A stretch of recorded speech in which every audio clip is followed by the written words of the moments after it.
número 5.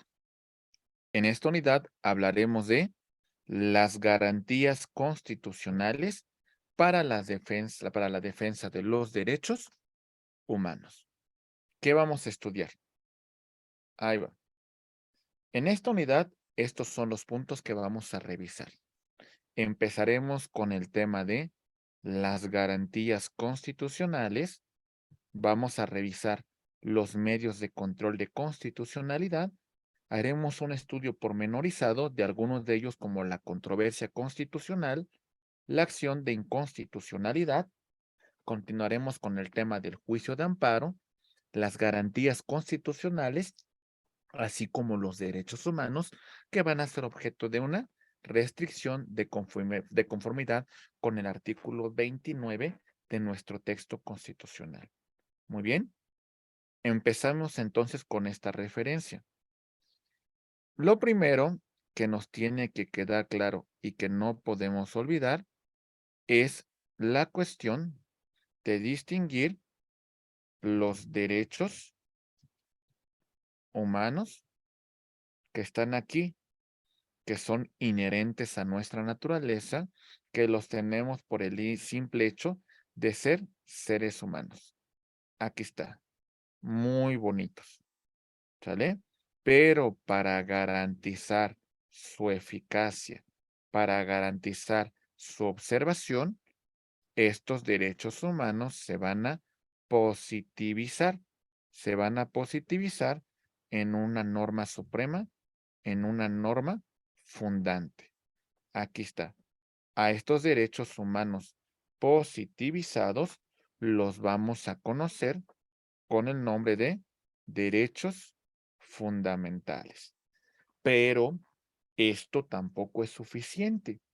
Ahora, ¿qué vamos a hacer cuando un acto de autoridad vulnere estos derechos que garantiza nuestra Constitución, vulnere estos derechos contemplados en un rango constitucional? Bueno, a partir de este momento vamos a tener nosotros, mis queridos abogados, el tema de las garantías, los mecanismos de naturaleza procesal para defender los derechos humanos, para defender los derechos fundamentales. Muy bien. ¿Ok, compañeros? Perfecto. Muy bien. Entonces, en este sentido, revisemos el siguiente comentario. ¿Qué son las garantías? Bien, son mecanismos jurídicos de naturaleza procesal, mecanismos para hacer efectivo los derechos humanos, los derechos fundamentales. Estas garantías reintegran el orden constitucional cuando éste ha sido vulnerado, cuando éste ha sido restringido, cuando éste ha sido violado. Estas garantías las tenemos, por ejemplo, en el juicio de amparo, en la acción de inconstitucionalidad, en la controversia constitucional, en el juicio político y en el juicio de revisión constitucional electoral, por mencionar algunos de estos. ¿Sale? Vamos a revisar en particular nosotros estos tres.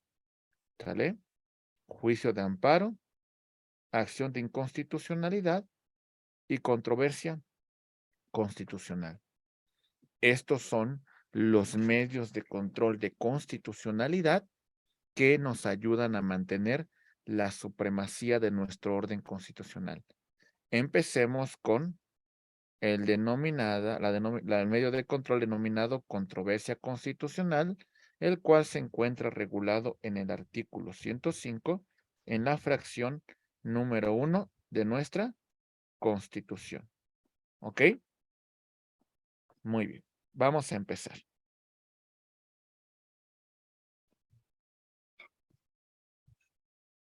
Aquí tenemos en particular un tema fundamental. Hablamos que la controversia es un medio de control de constitucionalidad que versa principalmente en el tema competencial, ¿sale? Cuando existe una invasión de competencias por parte de las autoridades, por parte de los entes públicos, la Suprema Corte de Justicia de la Nación se pronunciará y nos ayudará con una sentencia a determinar a quién le corresponde esa competencia, a quién le corresponde esa atribución. En este punto hay un planteamiento que existe un agravio, un perjuicio en relación a la competencia del ente público. Entonces, aquí vemos lo siguiente. Atentos, por favor. Muy bien. ¿Qué es lo que vamos a destacar aquí, compañeros? Bien, la Constitución establece competencias. Competencias para las autoridades administrativas, ¿sale? Tanto de índole federal como de índole local. Federal y local. Bueno, local e incluso municipal. Autoridades legislativas, tanto federales como locales. ¿Sale? Asimismo también autoridades jurisdiccionales, tanto federales como local. Pero en este caso en particular no será objeto de tema la jurisdiccional federal. En los demás casos sí. Se establece perfectamente las competencias, la delimitación de su actuación. Y si en este ejercicio de facultades hay una invasión de competencia, entonces la Suprema Corte de Justicia de la Nación va a intervenir y va a resolver a quién le corresponde esa atribución, a quién le corresponde esa facultad. ¿Sale? Este medio es la controversia constitucional. ¿Lo vamos comprendiendo, sí o no, compañeros? ¿Vamos bien? Sí, Sí, vamos bien, maestro. profesor. Sí, profe. Sí. Ok. Hay un tema muy particular que a veces se presta a un tema de confusión. Por ejemplo, si nosotros nos vamos al texto de nuestro artículo 103 constitucional, vamos a encontrar un punto muy importante cuando nuestra Constitución establece lo siguiente: la competencia de los tribunales de la Federación, y menciona este punto en particular. Ahí voy, ¿eh? Artículo 103. Nos dice: los tribunales de la Federación resolverán toda controversia, y la fracción 2 y 3 dicen, por normas generales o actos de autoridad federal que vulneren o restrinjan la soberanía de los estados o la autonomía de la Ciudad de México, y viceversa, por normas generales o actos de autoridad de las entidades federativas que invadan de la esfera de competencia de la autoridad federal.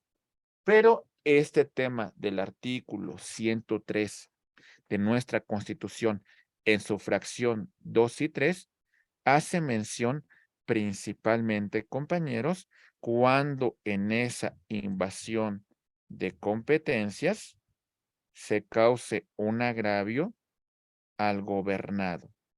¿Sale? En este caso, el gobernado, frente a esta invasión de competencias, pudiese tramitar el juicio de amparo. Muy bien. Pero en el caso de que esa invasión de competencias afecte el derecho de un ente público, el ente público sobre esta invasión va a presentar una controversia constitucional. ¿Sale? Entonces vemos cómo son dos cuestiones completamente distintas, ¿verdad? ¿Sí nos queda claro, compañeros? Ok, Sí, maestro. muy bien. Ok, perfecto, compañeros. Bueno, perdón, me regreso un poco en la lámina y vemos que en este caso los promoventes van a ser poderes federales, ejecutivo y legislativo.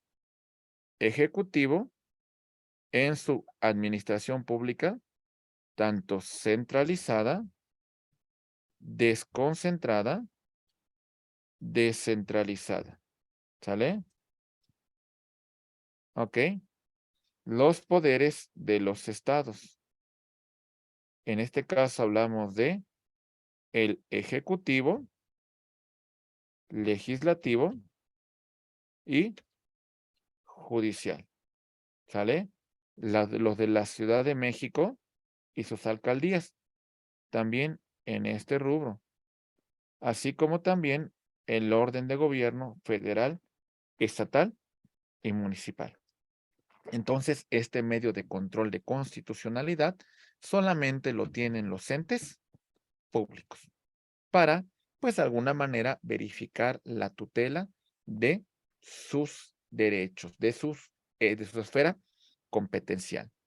¿Cómo se tramita una controversia constitucional? Ahí va. Bien. El actor, que sería el ente público que considera vulnerada su competencia, va a presentar su demanda. ¿Ante quién la va a presentar? Ante la Suprema Corte de Justicia de la Nación, que de ser procedente va a elaborar un acuerdo de erradicación y pondrá a turno la presente causa.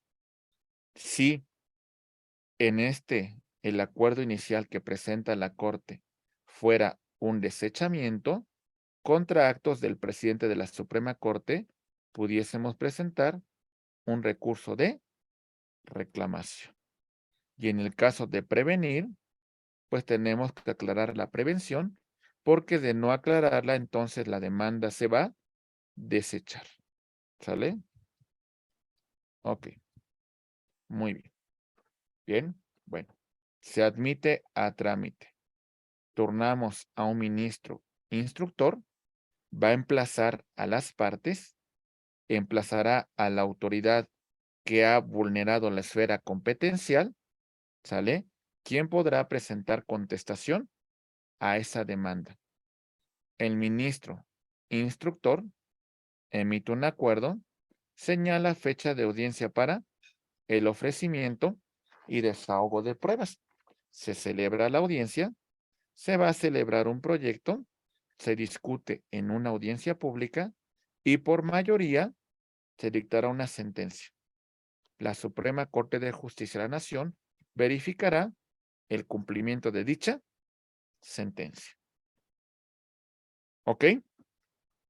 Muy bien, compañeros. Ok, a grosso modo, no es su materia de controversias constitucionales ni de acción de inconstitucionalidad, que en su momento ya la tendrán y la analizarán estos puntos a fondo. O no sé si ya la tuvieron, todavía no la tienen, ¿verdad? Ya la tuvimos, profesor. Bueno, pues más o menos estos puntos ya les quedan, entonces ya nada más reforzamos lo que ustedes ya saben. ¿Sale? Muy bien. Y tenemos otro medio de control de constitucionalidad que se encuentra consagrado en el artículo 105, fracción 2 de nuestra Constitución, el denominado control abstracto de constitucionalidad, la acción de inconstitucionalidad, porque en este punto algunos entes públicos van a velar un tema de una contradicción entre la norma con la Constitución. ¿Sale? En este punto vamos a presentar ante la Suprema Corte de Justicia de la Nación este ejercicio para que haga un análisis abstracto y verifique si la norma impugnada se encuentra o no acorde con nuestro texto constitucional. Vamos a empezar a hacer referencia con los promoventes. ¿Quiénes promueven este medio de control de constitucionalidad? Empecemos.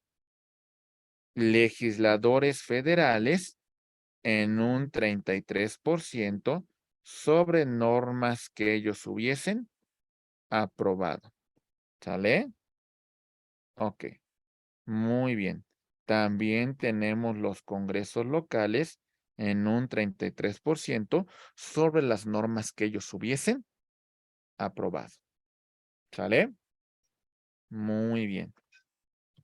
El Senado de la República sobre un 33% sobre los tratados internacionales que hubiese ratificado.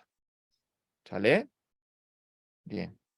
El fiscal general de la República sobre leyes que versen sobre cuestiones penales. Muy bien. Los partidos políticos con registro nacional sobre leyes electorales federales. ¿Sale?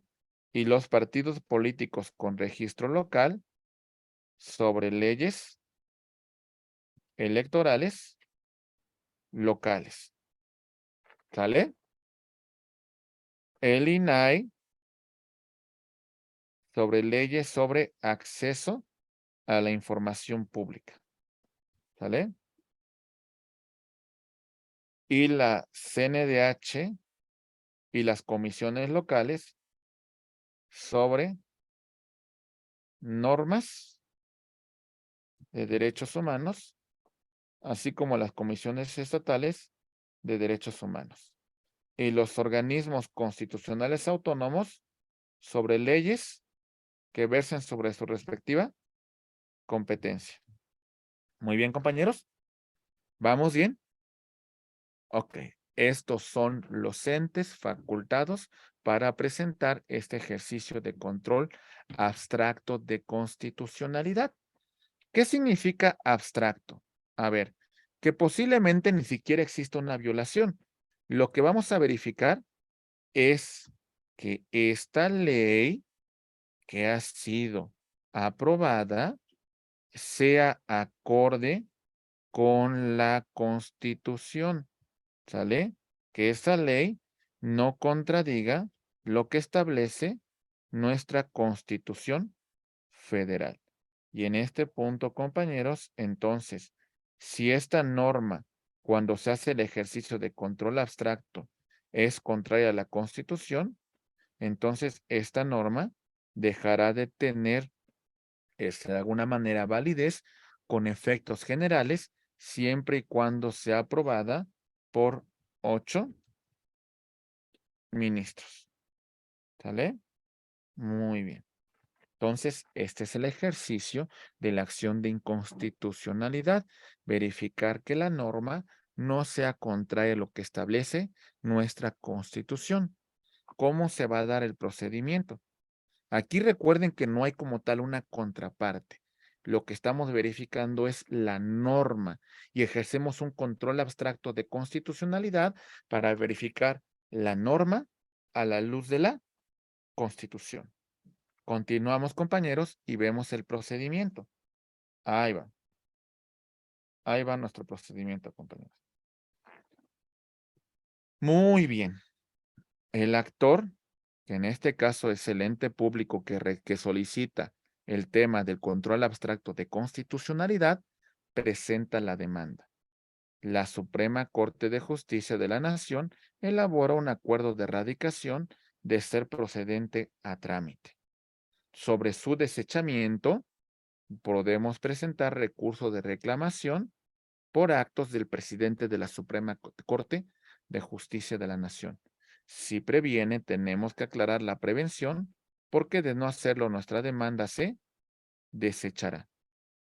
Se dicta el acuerdo inicial de trámite, se admite, se turna un ministro instructor y entonces, en el caso de normas penales, vamos a pedir de alguna manera una recomendación, una observación al fiscal general de la República y en caso de normas electorales, al Tribunal Electoral del Poder Judicial de la Federación. Muy bien. El ministro instructor, en este punto, elabora un acuerdo para abrir un periodo de alegatos. El ministro instructor determina la conclusión del procedimiento y pone el asunto para sentencia. Si no se aprueba el proyecto, se va a turnar el asunto a un nuevo ministro para que elabore un nuevo proyecto. Se aprueba, se dicta sentencia y entonces se ordena la publicación de la sentencia. Y si esta sentencia fue aprobada por 8 ministros, los efectos de esta sentencia en la acción de inconstitucionalidad tienen efectos erga omnes, es decir, efectos generales. ¿Hasta aquí vamos bien, compañeros? ¿Sí? Sí, maestro. Sí, Ok, maestro. Sí. Sí, muy profesor. ok. Entonces, llegamos a la conclusión con este ejercicio de diferencias entre la controversia y la acción de inconstitucionalidad. Después de esta observación, hacemos una pequeña pausa de 15 minutos para que tomen un cafecito, ¿vale? Ahí voy muy rápido. Ahí va. La controversia constitucional, si se fijan en este rubro decimos, es un medio de control de constitucionalidad para garantizar que la división de poderes por la posible invasión competencial que tengan las autoridades en relación a lo que establezca la Constitución Federal. Muy bien. En este punto se alega una contradicción. Perdón. Este es el punto de partida de la controversia. Conflictos competenciales que estas competencias se encuentren perfectamente delimitadas en nuestra Constitución, mientras que la denominada acción de inconstitucionalidad se presenta por un tema de contradicción. Es decir, vamos a ver que la ley objeto de esta acción de inconstitucionalidad sea acorde con lo que establece nuestra norma suprema, que es la Constitución. ¿Se entiende, compañeros? Ok, entonces es muy distinto el punto de partida de la controversia y la acción de inconstitucionalidad. Segundo punto, ahí va. La controversia constitucional existe un agravio. ¿Cuál es ese agravio? La invasión de competencias. ¿Sale? ¿Por qué genera un agravio?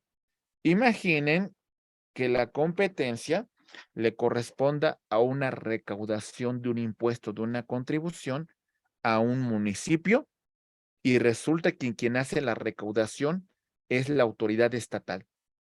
El municipio deja de percibir un ingreso y eso le va a generar un agravio por esa invasión competencial. ¿Se entiende? Y por eso podrá promover la controversia constitucional, mientras que en la acción de inconstitucionalidad hablamos de un control abstracto. ¿Sale? ¿Qué significa esto? En el control abstracto, lo que yo voy a revisar es que esta ley sea acorde con la Constitución y en caso de no ser acorde, se deje sin ningún efecto. ¿Está claro, compañeros? Muy Sí, bien. maestro. Ok, perfecto, compañeros. Continuamos con el tercer punto de comparación. En esta cuestión tiene todo un proceso.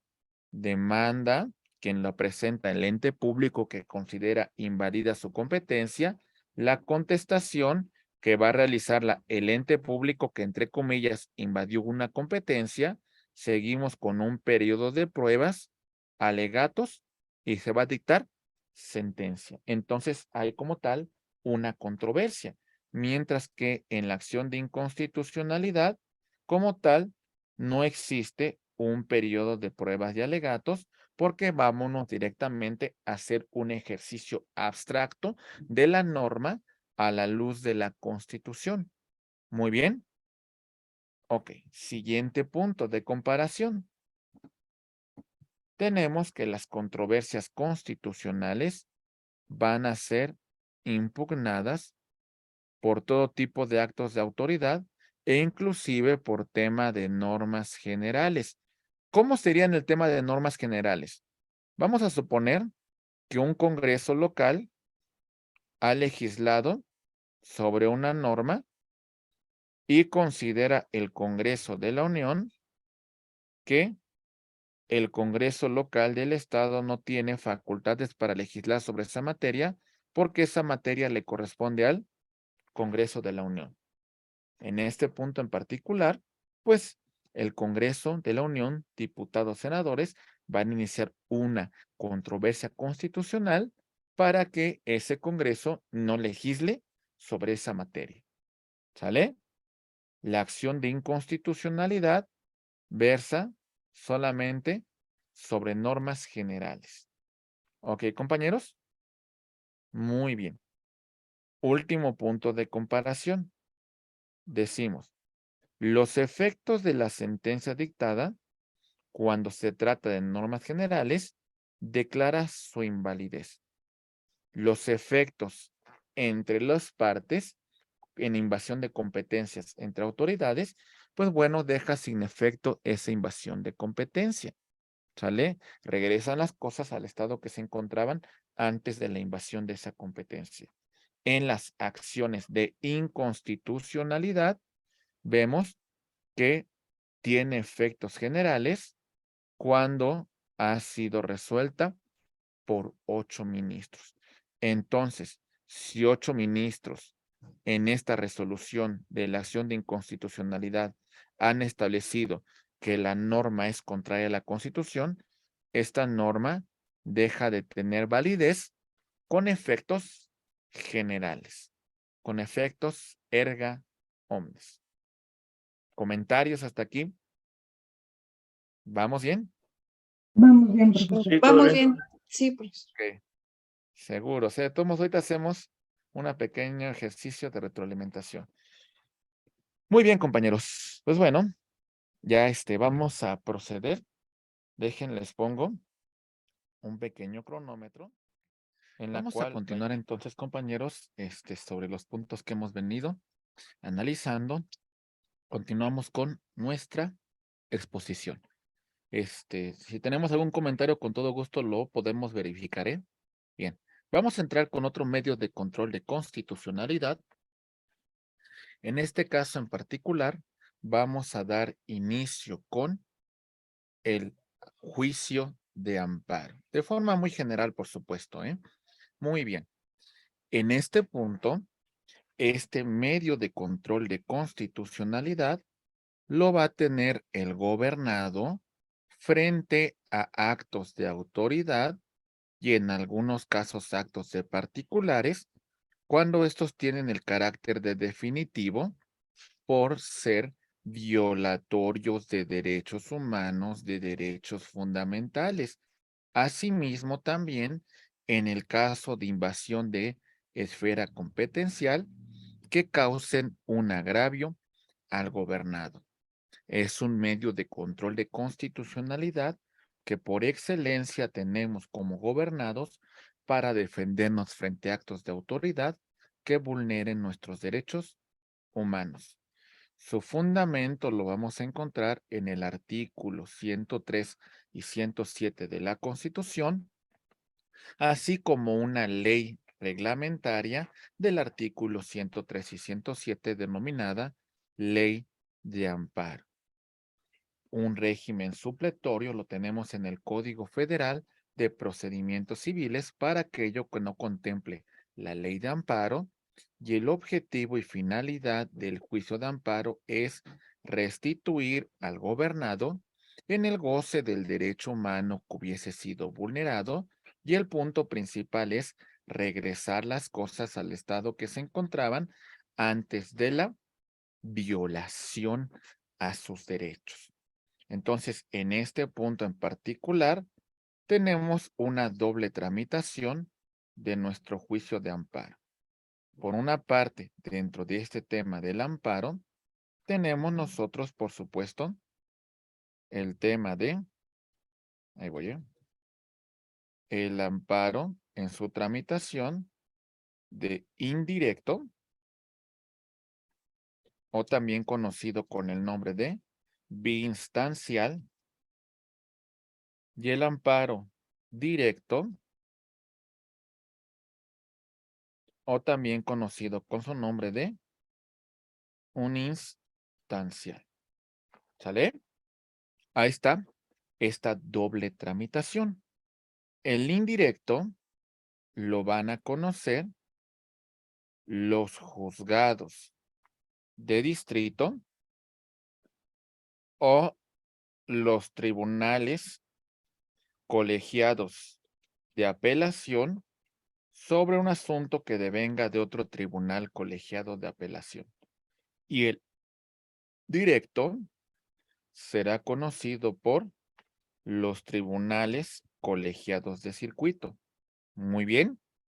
Entonces, a grosso modo, vemos la competencia de los tribunales de la Federación en el juicio de amparo. La Suprema Corte de Justicia de la Nación conocerá del recurso de revisión, tanto en amparo directo o indirecto, cuando exista un planteamiento de constitucionalidad, un planteamiento de convencionalidad. ¿Sale? Si este es el planteamiento que vamos a analizar, entonces en revisión podrá conocer nuestro máximo tribunal constitucional. Asimismo, también la Corte puede atraer el asunto si de alguna manera considera que es un asunto relevante y quiere emitir un criterio, pues que de alguna manera va a ser orientador. Tenemos también la competencia de las salas de la Suprema Corte de Justicia de la Nación, que conocerán de este amparo directo e indirecto bajo los supuestos que hemos establecido con antelación. Recuerden que en la primera sala conoce de asuntos civiles y penales y la segunda sala conoce de asuntos administrativos y laborales. Tenemos, por otro lado, mis queridos maestros, el tema de los tribunales colegiados de circuito. Los tribunales colegiados conocerán del amparo indirecto a través del recurso de revisión y son competencia originaria para conocer del juicio de amparo directo. Esto a partir de la reforma constitucional al Poder Judicial de la Federación de 1988. Muy bien. Ok. Después tenemos, por supuesto, la reforma del año pasado con los tribunales colegiados de apelación que van a conocer de amparo indirecto sobre un asunto que provenga de otro tribunal colegiado de apelación. Para conocer este punto, debemos destacar que los juzgados de distrito tienen una doble competencia. En esta doble competencia, estos juzgados de distrito son jueces de amparo, pero también son jueces de procesos federales. Como jueces de amparo, su superior jerárquico son los tribunales colegiados de circuito. Como jueces de procesos federales, serán los tribunales colegiados de apelación. En esta esfera de procesos federales, se entiende que los juzgados de distrito pudiesen vulnerar derechos fundamentales. Por eso, sobre un agravio que se cause derivado de esta determinación de un tribunal colegiado de apelación, conocerá del amparo indirecto otro tribunal colegiado de apelación. ¿Vamos bien, compañeros? Muy bien. Entonces, recordemos, los juzgados de distrito van a tener competencia para conocer del amparo indirecto o biinstancial, amparo que puede ser objeto de recurso de revisión y en ese recurso conocerá el tribunal colegiado de circuito. Y si hay un planteamiento de constitucionalidad, la Suprema Corte de Justicia de la Nación. Muy bien.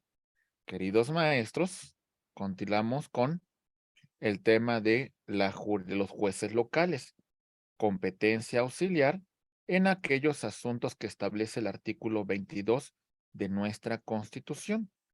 Vamos a poner un caso en particular. Imaginen una persona que va a ser fusilada. ¿Sale? Ahí voy. Ahí voy, perdón, ¿eh? Entonces, esta persona que va a pasar por el paredón de fusilamiento, incluso esto lo establece el doctor Góngora Pimentel en su libro. Resulta que está siendo llevado por los Dorados de Villa para que lo fusilen. En este punto, sabe que arriba de una casa vive un juez de distrito y le pide que lo ampare. El juez le dice, se concede la suspensión. ¿Sale? Es decir, va a detener los efectos del acto de autoridad para que no se materialice. En este punto, actos que prohíbe el artículo 22 contra la vida, deportación, destierro, mutilación, infamia, golpes, etcétera, etcétera, podemos tramitar el juicio de amparo ante los órganos jurisdiccionales locales, inclusive hasta con autoridades administrativas cuando no tenemos un juzgado de distrito cercano al lugar donde están ocurriendo los hechos. Por eso le damos esta competencia auxiliar, ¿verdad? Y tenemos una competencia concurrente en actos del artículo 16 de la Constitución, caso urgente, contra una orden de aprehensión, contra un auto de vinculación a proceso y con un tema de libertad bajo caución.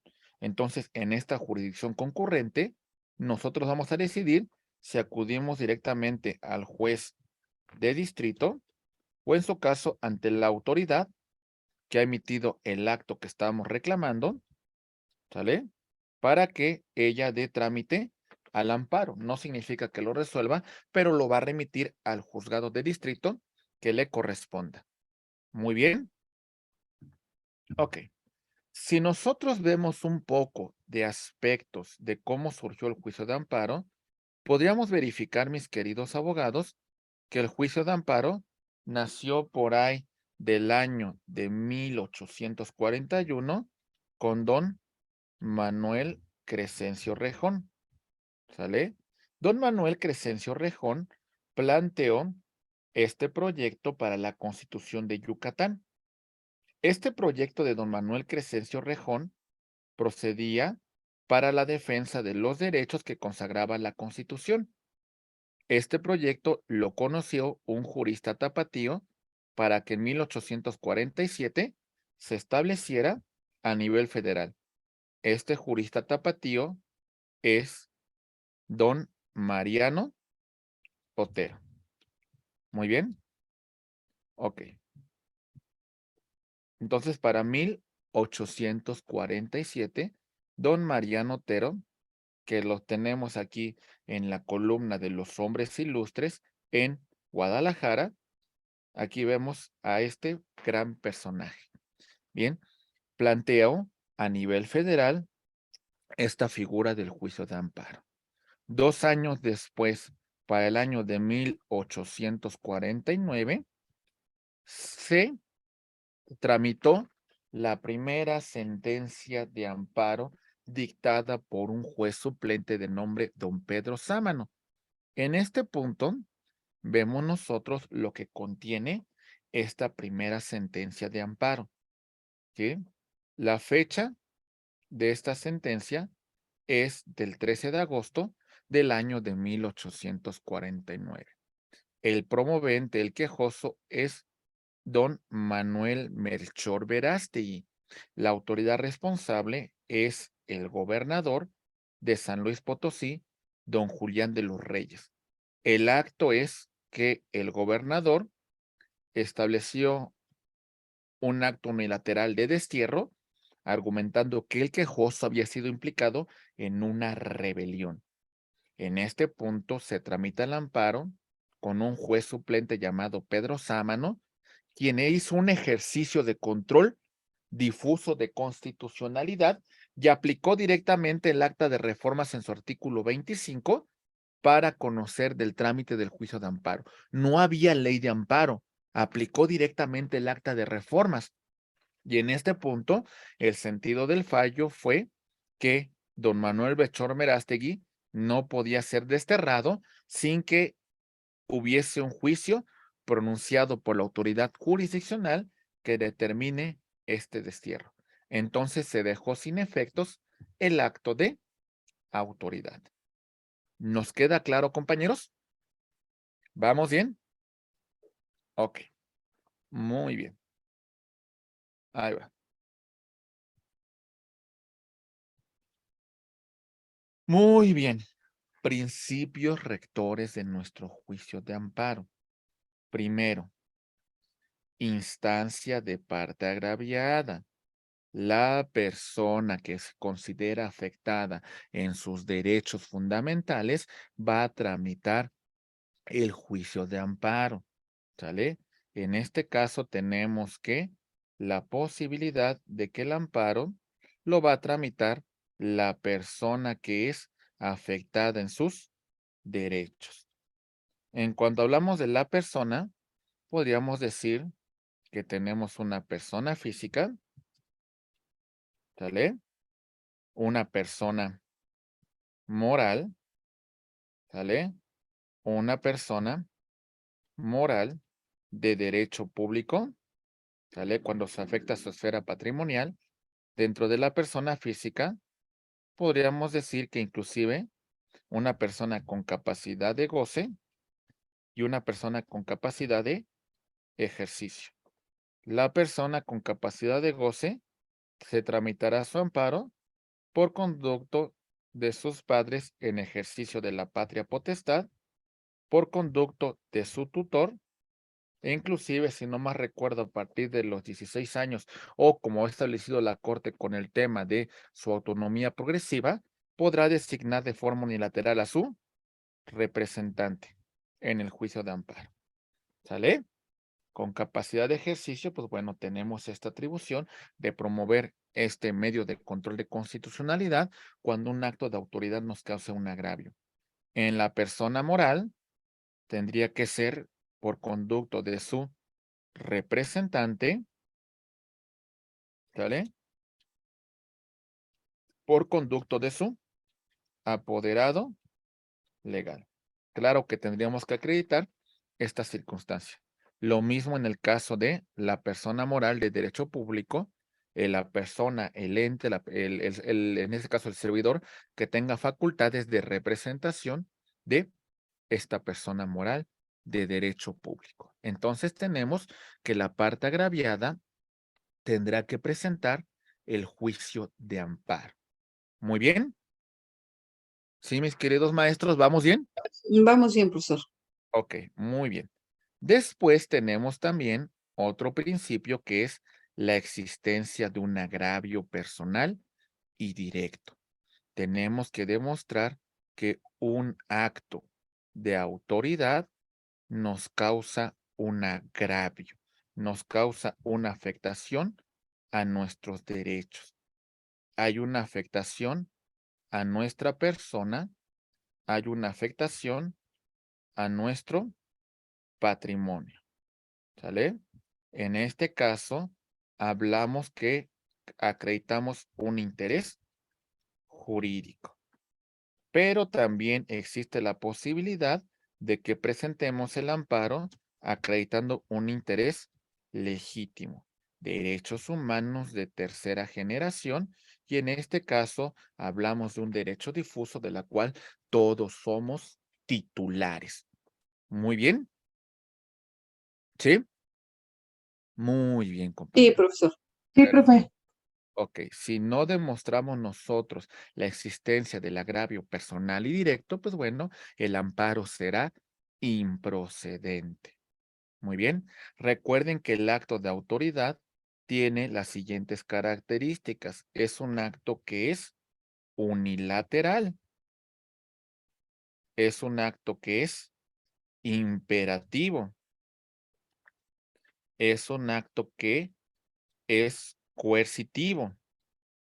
Se dispone de la fuerza pública para hacer cumplir esta determinación. La autoridad no requiere el consentimiento del particular. La autoridad actúa con un mandato de la ley, actúa bajo una instrucción. En este punto nos encontramos con estas características del acto de autoridad. Si tenemos un acto de particular que revista estas circunstancias, podemos encontrarnos nosotros, compañeros, bajo la posibilidad de que el amparo proceda contra actos de particulares. Muy bien. Ok. Siguiente principio. Tenemos el principio de definitividad. En este principio de definitividad, permítame. Ok, bueno. En este principio de definitividad, tenemos que agotar todos los recursos que regule la ley del acto reclamado para que podamos irnos al juicio de amparo. Antes no podía ocurrir. Entonces, en este punto, ¿sale? Seguimos todo un procedimiento y agotamos todos los recursos ordinarios. Ya no hay ningún recurso ordinario que agotar. Bueno, entonces a partir de este momento ya podríamos irnos al juicio de amparo. Hay algunas excepciones, por ejemplo, en el caso de amparo contra leyes. No hay ningún recurso ordinario. Nos vamos directamente al juicio de amparo. El amparo promovido por terceros extraños a juicio. ¿Sale? No hay necesidad de que agoten ningún recurso ordinario. Se pueden ir directamente al juicio de amparo. El amparo, cuando se afecte un derecho sustantivo consagrado en la Constitución. También pueden irse directamente al juicio de amparo. ¿Cuándo se va a causar una afectación que trasciende el resultado del fallo? En este punto tampoco hay que agotar ningún recurso ordinario. Nos vamos directamente al juicio de amparo. ¿Sale, compañeros? Muy bien, solamente por mencionar algunos supuestos, ¿no? Algunos temas que de alguna manera rompen con este principio que hemos señalado con antelación. Después tenemos otro principio que es muy importante, que se denomina de estricto derecho. En este punto en particular, destacamos, solamente el juez de amparo se va a pronunciar sobre los conceptos de violación que nosotros reclamemos en nuestra demanda de amparo, ¿sale? No va a hacer ningún pronunciamiento sobre sobre aquello que no se contemple en estos conceptos de violación, ¿sale? En estas situaciones de los agravios que nos causa la autoridad. Sin embargo, hay una excepción en el caso de, por ejemplo, cuando se afecten derechos de menores e incapaces, entonces también tenemos esa excepción. Tenemos en el caso laboral en favor de los trabajadores en materia agraria para ejidatarios comuneros, ¿sale? Tenemos, por ejemplo, en materia penal en favor del imputado, en favor del acusado, en favor del sentenciado, ¿sale? Y en materia familiar, cuando se afecte la integridad de la familia. Muy bien, compañeros. Ok. Y tenemos un principio llamado fórmula Otero, la relatividad.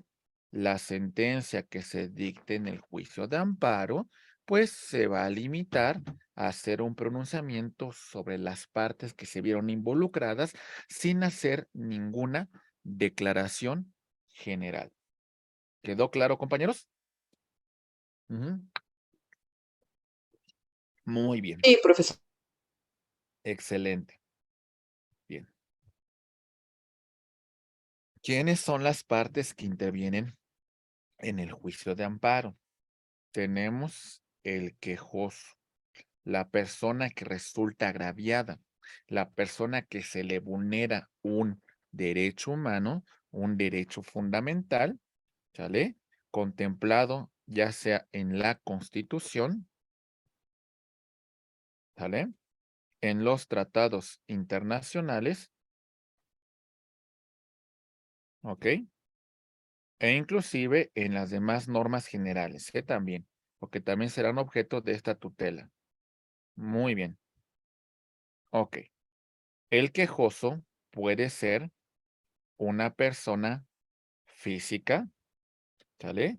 Ya lo mencionamos, tanto con capacidad de goce, que va a tener su representante, como su capacidad de ejercicio. También tenemos la persona moral y una persona moral de derecho público cuando se afecte su esfera patrimonial, ¿sale?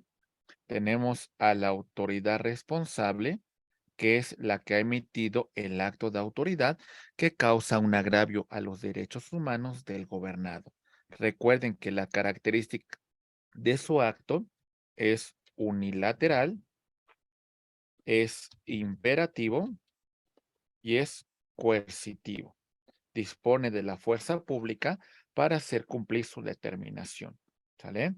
Tenemos al tercero interesado, que a este le interesa que se ejecute el acto de autoridad porque lo promovió, porque lo gestionó o porque en una controversia jurisdiccional es contraparte del quejoso.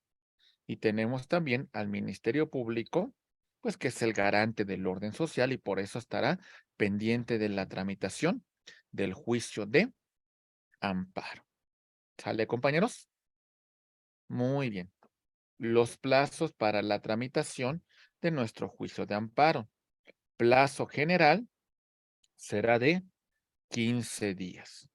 Tenemos plazos especiales que a continuación vamos a señalar a continuación. ¿Sale? Ahí va. Leyes autoaplicativas, que son las que por su simple entrada en vigor, desde que entran en vigor, nos causan un agravio a nuestros derechos. Si estas normas por su entrada en vigor nos van a causar un agravio, mis queridos compañeros, vamos a tener que tenemos 30 días hábiles a partir de la entrada en vigor de la norma para presentar un juicio de amparo contra normas autoaplicativas. O tenemos otra oportunidad. Contra el primer acto de aplicación, vamos a tener 15 días para la tramitación del juicio de amparo. ¿Sale? Estas segundas son las que conocemos como normas heteroaplicativas. Muy bien. Ok. Siguiente punto. Aquí está mal. Solamente recordarles que en el tema de ejidatarios, en el tema de comuneros, sobre cuestiones que afecten su esfera, vamos a tener la posibilidad de tramitar el amparo en un plazo de, tenemos esta temporalidad para la tramitación del juicio de amparo. Terceros y extraños a juicio, ¿sale? ¿Cómo sería el caso? Imaginen un proceso jurisdiccional entre A y B. Se está llevando todo este proceso. Y resulta que en esta controversia, cuando llegamos a este punto de dictar sentencia y al punto de verificar el cumplimiento, resulta que tenemos un propietario que es C, que no fue llamado a juicio y se le está causando una afectación, un agravio, y como consecuencia, entonces él podrá presentar un juicio de amparo para que regresen las cosas al punto en la cual también se ha llamado a juicio y pueda defender su derecho. En este punto, este tercero tiene dos momentos para la tramitación del amparo. Bueno, si ese tercero radica en la jurisdicción del órgano donde se está tramitando el juicio principal, entonces hablamos de 15 días hábiles. Si radica fuera de la jurisdicción, pero dentro del país, hablamos de 90 días. Y si radica fuera del país, entonces hablamos de 180 días. ¿Sale? Muy bien. En materia penal, tenemos contra una sentencia condenatoria 8 años para la tramitación del juicio de amparo. Entonces, en este caso va a ser contra el sentenciado. Aquí tenemos ya la conclusión del juicio con la emisión de una sentencia. A partir de este momento, hacia adelante, el sentenciado tiene hasta 8 años para tener la posibilidad de tramitar su amparo directo. Y en cualquier momento, compañeros, contra actos que prohíbe, ahí me equivoqué en el actos que prohíbe el artículo 22 de nuestra Constitución. Muy bien. Ok, los plazos. La improcedencia. A grosso modo, no procede el juicio de amparo en materia electoral. 60 y 99, párrafo cuarto de nuestra Constitución. No procede el amparo contra juicio político ni declaración de procedencia. ¿Sale? Legal. No procede el amparo por actos que provengan de la Suprema Corte de Justicia de la Nación. Pues es el máximo órgano jurisdiccional de nuestro país. ¿Quién va a revisar? Pues sus determinaciones. ¿Se entiende, compañeros? ¿Sí? No procede contra actos que provengan de otro juicio de amparo. No podemos ampararnos sobre el amparo, ¿verdad? ¿Sale? Entonces, contra actos que devengan de otro juicio de amparo, no procede. No procede contra actos de naturaleza política. Por ejemplo, vamos a señalar un acto de naturaleza política, la facultad que tiene el Senado de la República para, en una terna que presente el presidente de la República, elija al ministro de la Suprema Corte de Justicia de la Nación. Si un ministro no es electo y quiere tramitar el amparo es improcedente. ¿Por qué?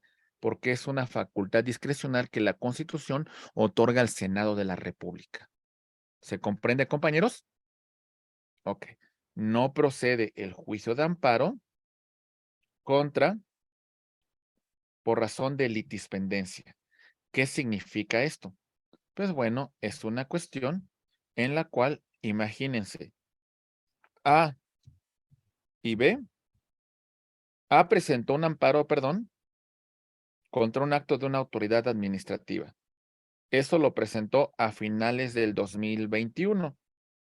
Ya no le dio seguimiento.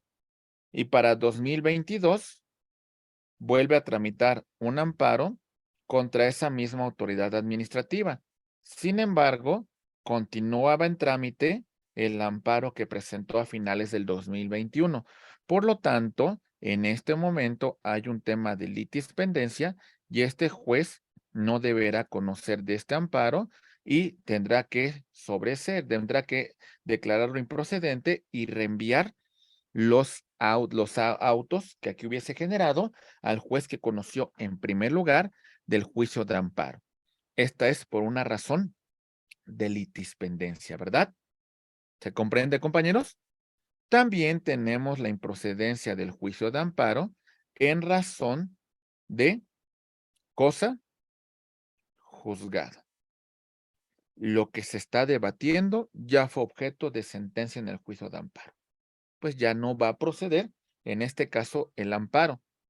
Tenemos también, compañeros, por falta de agravio personal y directo. ¿Sale? En este punto destacamos el siguiente comentario. Si no acreditamos nosotros la afectación a nuestra esfera de derechos porque no afectan intereses legítimos o porque la norma que ha entrado en vigor no nos causa un agravio, en este punto entonces se va a declarar improcedente nuestra demanda de amparo. A grosso modo también comentamos otros supuestos de improcedencia, por ejemplo, en el caso de consumación irreparable del acto reclamado. tanto materialmente, ya no podemos regresar las cosas al estado que se encontraban, o también en un aspecto jurídico. En este punto ya ha sido consumado de forma irreparable el acto reclamado. Entonces el amparo va a ser improcedente. También será improcedente por cesación de los efectos del acto reclamado. ¿Vale? Imaginen lo siguiente. Resulta que yo estoy en una controversia laboral ante ya las casi extintas juntas de conciliación y arbitraje. Y en este punto mi expediente va a pasar a dictaminación. ¿Sale? Ya lleva bastante tiempo en dictaminación y me amparo contra este supuesto. Cuando presento mi demanda de amparo, ¿sale? Y le requieren a la autoridad responsable el informe justificado, normalmente lo que hacía la Junta de Conciliación y Arbitraje, contestaba el informe justificado y señalaba que ya se había dictado laudo. Y entonces, en este supuesto, ya no subsistía el acto reclamado. Como consecuencia, mi amparo quedaría sin ningún efecto. ¿Se entiende, compañeros?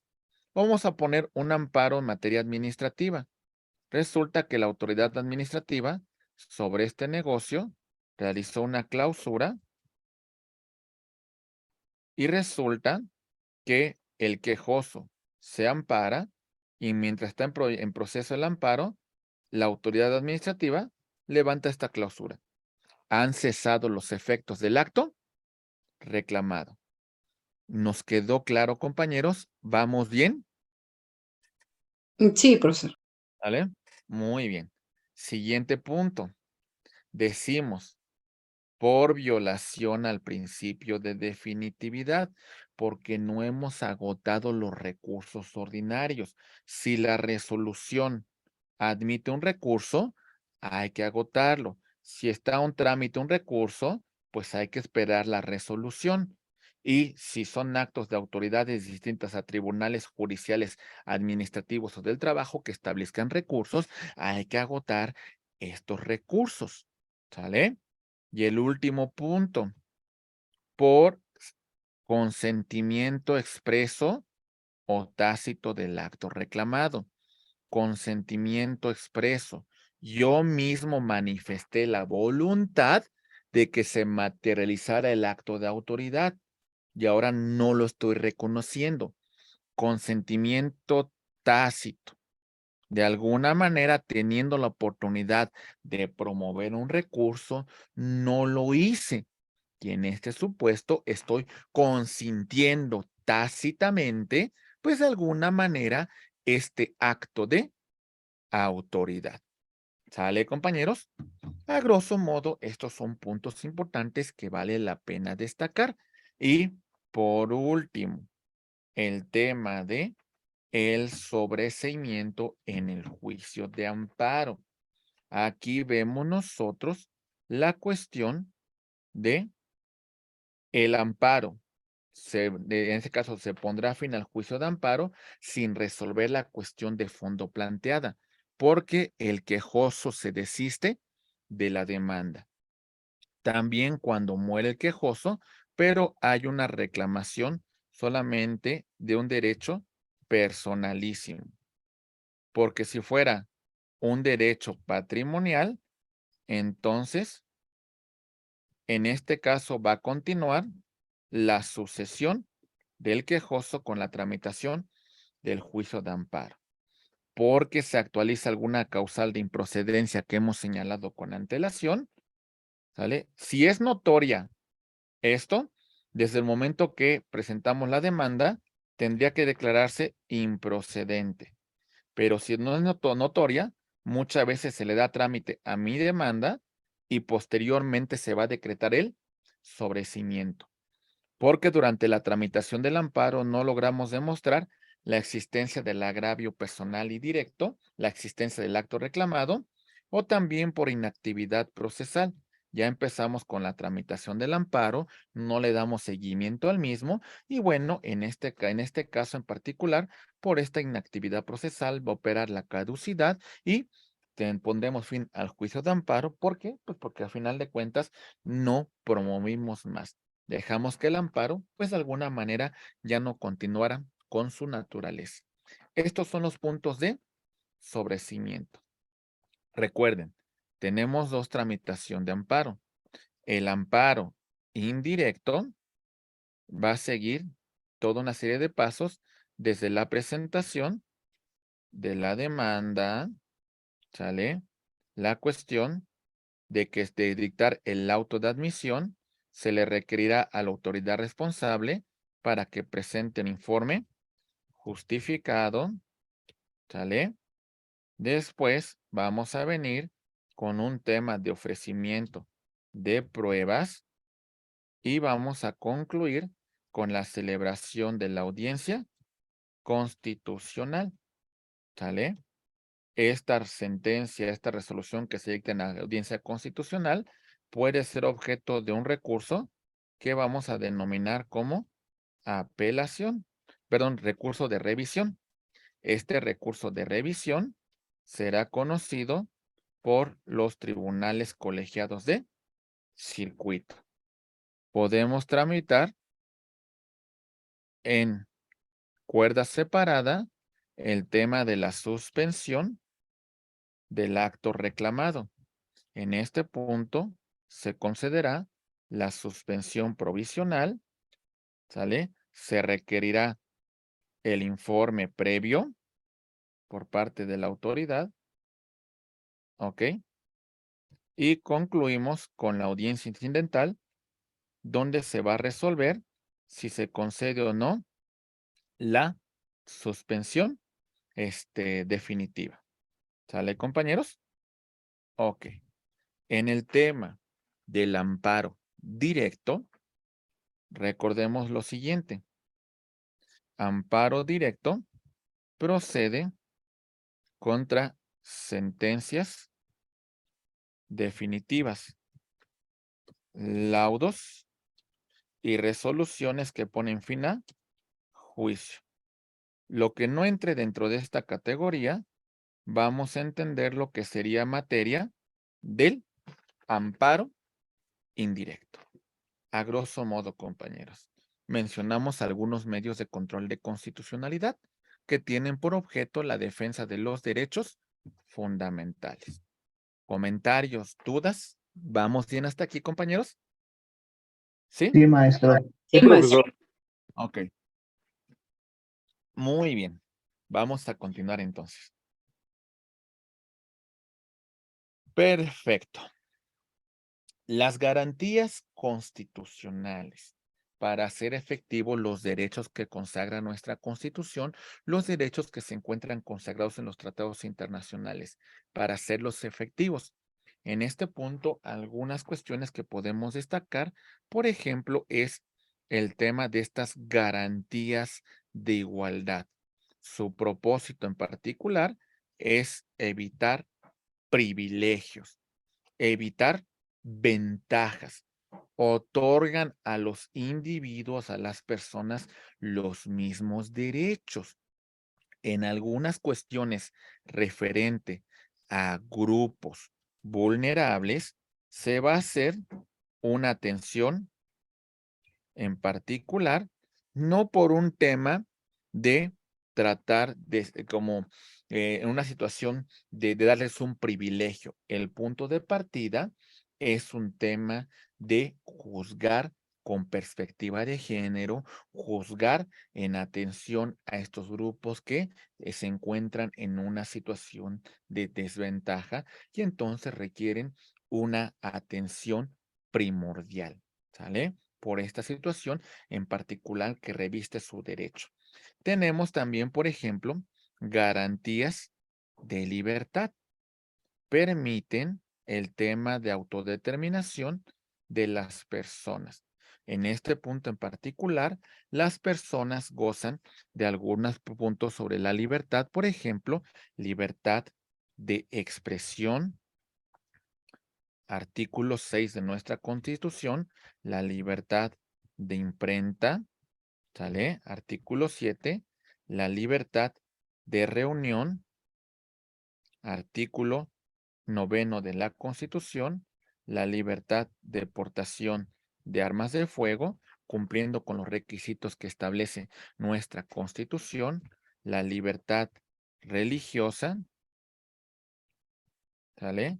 La libertad de profesar el trabajo que más nos acomode, siendo lícito, artículo 5 de nuestra Constitución, etcétera, etcétera. Permiten la autodeterminación de las personas, ¿verdad? Tenemos también, por ejemplo, el tema de garantías de seguridad jurídica. En este punto en particular, se refiere a procedimientos que debe de apegarse el poder público cuando pretenda causar una afectación a los derechos del gobernado.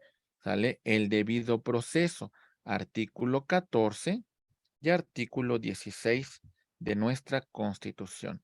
Si la autoridad nos quiere causar una afectación, pues bueno, debe de cumplir con estas reglas esenciales del debido proceso. Muy bien. Se entrecorta. A ver, ¿me escuchan bien, compañeros, o se entrecorta? A ver, quiero ver si... Yo sí lo escucho bien, maestro. ¿Sí? Yo también lo escucho bien, profesor. Escucha ¿Sí? bien. Yo también lo escucho bien. Sí, se escucha. Ok, entonces puede ser un tema, entonces, del internet particular, ¿eh? Podría ser un tema de Lo internet. mejor sí es mi internet. ¿Sí? Muy bien. ¿Sale? Gracias. A sus órdenes. Muy bien. Garantías sociales. Acuérdense que estas se consagraron en algunos artículos como el artículo 3, como el artículo 27, como el artículo 123. Establecen prerrogativas para grupos particulares, temas de criterios de justicia y bienestar colectivos. Estos son puntos muy importantes que también se van a garantizar para las personas. Y también tenemos garantías en materia económica, de contenido social y beneficio para toda la población, para un crecimiento económico de nuestro país y, por supuesto, es muy importante su tutela, su protección. Acuérdense, compañeros, los derechos humanos pueden ser limitados, ¿sale? Y en este punto en particular, tenemos nosotros el artículo 29 de nuestra Constitución cuando habla de cierta suspensión de derechos. Si nos vamos al artículo 29, se establece a la letra lo siguiente. Ahí va. Atentos, dice. En los casos de invasión, perturbación grave a la paz pública o de cualquier otro que ponga a la sociedad en grave peligro o conflicto, solamente el presidente de los Estados Unidos mexicanos, con la aprobación del Congreso de la Unión o de la Comisión Permanente cuando aquel no estuviere reunido, podrá restringir o suspender en todo el país o en un lugar determinado el ejercicio de los derechos y garantías que fuesen obstáculo para hacer frente rápida y fácilmente a la situación, pero deberá hacerlo por un tiempo limitado, por un tiempo limitado, por medio de previsiones generales, sin que la restricción o suspensión se contraiga a determinada persona. Si la restricción o suspensión tuviera lugar hallándose el Congreso reunido, concederá las autorizaciones que estime necesarias para que el Ejecutivo haga frente a la situación. Pero si se verificase en receso, se convocará al Congreso para que las acuerde. ¿Sale? Y dice el párrafo segundo del artículo 29. En los decretos que se expidan, no podrá restringirse ni suspenderse. Estos son derechos personalísimos. El ejercicio de derechos a la no discriminación, al reconocimiento de personalidad jurídica, a la vida, a la integridad personal, a la protección de la familia, al nombre, a la nacionalidad, a los derechos de la niñez, a los derechos políticos, a la libertad de pensamiento, de conciencia, de profesar la creencia religiosa alguna, al principio de legalidad, de retroactividad, la prohibición de la pena de muerte, la prohibición de la esclavitud, la servidumbre, la prohibición de la desaparición forzada y la tortura, ni las garantías indispensables para la protección de tales derechos. Entonces, aquí vamos a encontrar que aunque sí se establece un tema en particular en relación a algunos derechos que son restringibles, ya hemos hecho mención que el artículo 29 de nuestra Constitución, en su párrafo segundo, establece algunos derechos que no van a ser restrictivos. Algunos derechos sí van a ser suspendidos, van a ser restringidos para hacer frente a esa perturbación, a esa afectación. Derechos de libertad, seguridad, algunas, de protección de la salud, de medio ambiente, acceso a la educación, etcétera, etcétera. Artículo 29 de nuestra Constitución. Otros derechos que van a ser restringibles, podríamos encontrar, por ejemplo, algunas garantías de libertad. ¿Sale? Por ejemplo, la libertad de tránsito, pues no la podemos ejercer del todo porque por eso hay esta restricción, ¿verdad? ¿Se entiende, compañeros? Ok, las garantías de igualdad, pues bueno, en esta situación de emergencia tenemos que ponderar el interés colectivo sobre el interés particular. Algunas garantías de seguridad también vamos a encontrar a limitada. Garantías de propiedad, por supuesto que van a tener una mayor afectación. En este punto en particular, lo importante es hacer frente a esta perturbación grave de la paz. Algunos temas referentes con división de poderes, vamos a encontrar un poder hasta cierto punto superior por parte del Ejecutivo en esta situación. También tenemos algunos derechos de usos y costumbres respecto a los pueblos y comunidades indígenas, que en estos casos de restricción, pues tendremos ahí una limitación sobre esta autonomía. Tenemos algunas cuestiones sobre el tema de la nacionalidad, sobre todo principalmente a temas de extranjeros, a temas de derechos políticos y a un tema de responsabilidad de los servidores públicos, que son derechos fundamentales que pueden ser restringidos, sobre todo en caso de que los servidores públicos incurran en alguna falta, en alguna cuestión que no cumplan con la función que tienen encomendada. Entonces, sobre este punto en particular, compañeros, hemos llegado a la conclusión de una segunda unidad en la cual hemos hecho referencia principalmente a las garantías que consagra la Constitución para la defensa efectiva de los derechos humanos, de los derechos fundamentales. A grosso modo, entonces, en este punto, concluimos que los derechos humanos, para ser efectivos, se van a plasmar en un documento fundamental. Estos derechos humanos, al ser plasmados en una norma fundamental, vamos a llamarlos con el nombre de derechos fundamentales. Y para que estos derechos sean efectivos, para que estos derechos no sean vulnerados, vamos a tener las garantías, que las garantías son mecanismos principalmente de naturaleza procesal para proteger los derechos humanos. Y en el caso de que exista una vulneración, pues estos mecanismos tendrán por objeto restituir al gobernado en el goce del derecho que hubiese sido vulnerado.